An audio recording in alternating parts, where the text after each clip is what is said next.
ஒரு மோசமான சூழ்நிலை கிடக்க புத்தரின் தவநிலை தேவையில்ல. எரும மாட்டின் மனநிலை இருந்தா போதும்.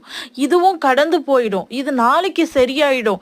இதுவே நம்மளுடைய லைஃபா ஆயிடாது. ஒவ்வொரு நாளும் நமக்குள்ள ஒவ்வொரு நாளும் ஒவ்வொன்னத்தையும் சொல்லி நம்ம தேத்திக்கிட்டு அடுத்த நாள் கடந்து நம்ம செல்றோம்.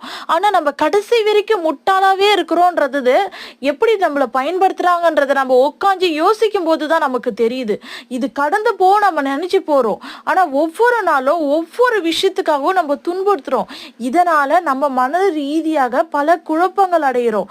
மன ரீதியா பல குழப்பங்கள் அடையும் போது நமக்கு மனநோயாளி மாரி ஆகுறோம்.